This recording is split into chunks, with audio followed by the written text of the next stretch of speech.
I would kind of like to apologize for the comments that they're saying to my videos, because I didn't intend to bring this kind of stuff out either.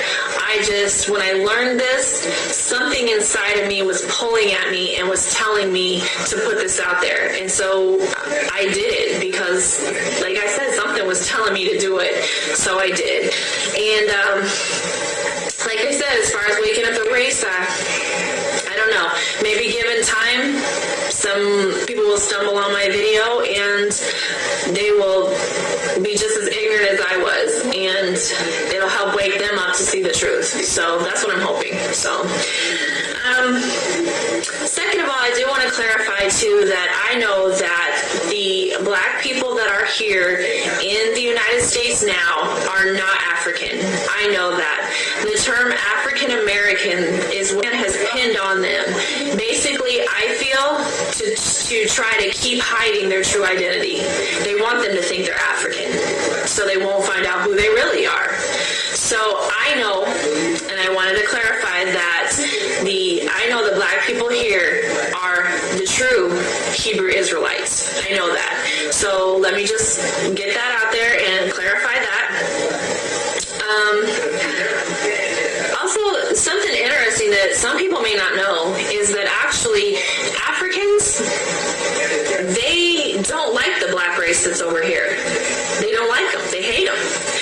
And the only thing conclusion that I can come to is that because the Africans know that they're the true Hebrew Israelites. They know they're the chosen people of God. So, therefore, they hate them. That's the only conclusion that I can come to. So, I just wanted to clarify that I do know that they are not African. Just because the man got them from the continent that we now know as Africa doesn't make them African. I mean, okay, I live in America, but I'm not American. I mean, it was not my choice to be here, and I don't like it here. Simple. I mean, that's just being honest. So, like I said, just because they were brought from the continent of Africa doesn't make them African. And I wanted to read something. It's from a book called From Babylon to Timbuktu. And if you can get this book, I would encourage it because it's really interesting. There's a paragraph, here on page 84. It says, in the year 65 BC, the Roman armies under General Pompey captured Jerusalem. In 70 AD, General Vespasian, I'm not sure if I'm saying that right, and his son Titus put an end to the Jewish state with great slaughter. During the period of the military governors of Palestine, many outrages and atrocities were committed against the residue of the people. During the period from Pompey to Julius, it has been estimated that over 1 million Jews fled into Africa, fleeing from Roman oppression and slavery. The slave markets were full of black Jewish slaves. So that shows you right there exactly how the Hebrew Israelites got into Africa. And it just reiterates my point about them not being African just because that's where they were at. And also one other thing is, it's not coming from the Bible, it's coming from the Bible dictionary. And under Ham, it says, the youngest son of Noah, born probably about 96 years before the flood, and one of 8 persons to live through the flood. Now this is the key point. He became the progenitor of the dark races, not but the Egyptians, Ethiopians, Libyans, and Canaanites. So anybody who wants to try to say that the black race, they come from Ham, that's not true. That is not true. He was a progenitor of all the other dark races, just not the Hebrew Israelites. Also, I want to clarify, too, that I know Christ is black. I know it. I tried to bring it out in my video. I don't know if I didn't do a good enough job, but I do know that. And I don't think he's a man with a gun. I don't think he's Arab, and I know for sure that he's not blonde hair and blue eyes.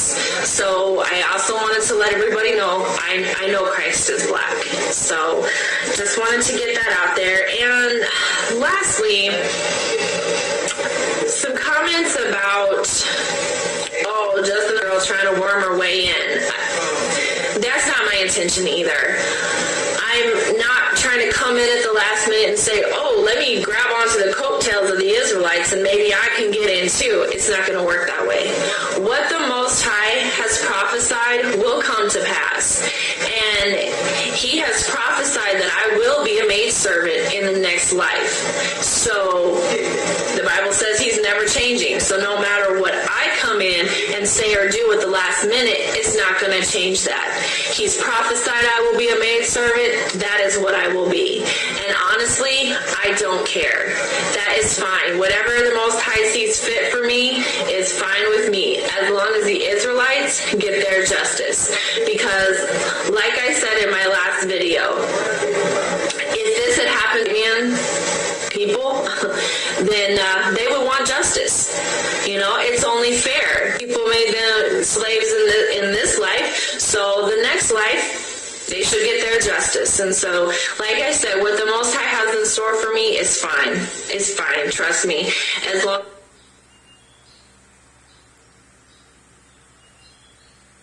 So they should make their own tongues to fall upon themselves. All that see them shall flee away. Psalm 64:8. The book of Job. Okay, this is Job 15:5 and 6.